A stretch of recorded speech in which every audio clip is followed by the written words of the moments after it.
43분간의 연설, 20번이 넘는 기립박수. 보신 것처럼 윤석열 대통령이 조금 전에 미국 의회에서 상하원 합동 연설을 모두 마쳤습니다. 지금 보시는 것처럼 앞서 해리스 부통령과 메카시 하원 의장과 악수를 나누면서 연설 이후를 잠깐 얘기했던 윤석열 대통령인데, 지금은 앞줄에 있는 상하원 의원들과 한 명 한 명 악수를 나누면서 이번 연설에 대한 얘기를 좀 짧게 나누는 것 같습니다. 대략적인 시간은 44분입니다. 20번이 넘는 기립박수가 이어졌고요. 조금 전 보신 그대로입니다. 대통령이 지금 이제 상하원 미국의 현직 의원들과 일일이 악수를 나누면서 조금씩 한마디씩 담소를 좀 나누는 모습인데, 일단 유승진 기자, 내용도 내용이지만 이 영어 연설 자체에 대해서는 윤 대통령 좀 더 긍정적인 평가를 좀 받을 수는 있을 것 같습니다. 네, 윤석열 대통령이 이렇게 길게 영어로 연설을 한 게 이번이 사실상 처음이기 때문에 시청자분들께서도 많이 궁금하셨을 것 같습니다. 우선 의원들의 반응을 봤을 때는요, 메시지 전달에 있어서는 큰 무리가 없었던 것으로 보입니다. 특히 제가 초반에 설명드렸다시피 이 영어에서는 비언어적인 언어 면이 굉장히 중요한데요. 이 자신감 있게 또 그리고 시선 처리도 훌륭하게 잘한 것으로 보입니다. 이를 위해서 윤 대통령이 사전에 굉장히 많은 연습을 들이지 않았나라고 추측해 볼 수 있습니다. 예, 지금 아마 잘은 보이진 않지만 윤 대통령이 사인도 좀 해주는 모습인 것 같기도 하고요. 예, 몇몇 의원들이 지금 윤 대통령에게 다가가서 여러 얘기도 좀 하고 얘기를 사인도 좀 해보는 모습도 있습니다.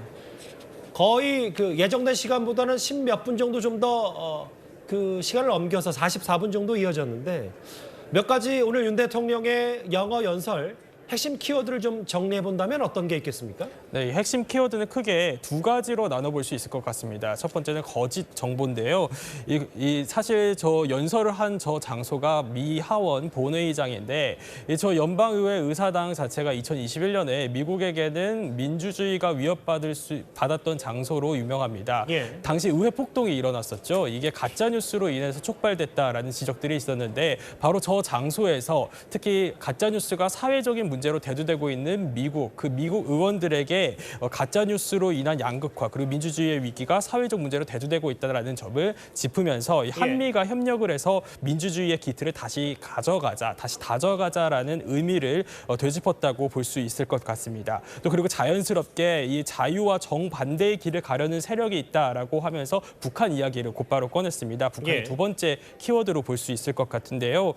눈에 띄는 부분은 이 한미 공조에 더해서 이 날로 고도화되는 북핵 위협에 한미일 3자 협력까지 언급한 부분으로 볼 수 있습니다. 한미일 3자 안보 협력 메시지였죠? 예, 이 한일 관계가 악화되면서 이 한미일 관계에 균열이 생기고 있다, 이런 지적이 많이 나왔었고, 이 때문에 미국이 우려하는 부분이었는데요. 이 미국이 우려했던 이 부분, 한미일 3자 협력을 윤 대통령이 미국 무대에서 직접적으로 거론한 것으로 볼 수 있습니다. 또 여기에 북한 인권 문제도 공개적으로 언급을 했거든요. 이 북한 주민의 비참한 실상을 전 세계에 알려야 하고, 이 북한 주민에게 자유를 전달하는 의무를 게을리해서는 안 된다라고 지적을 했습니다.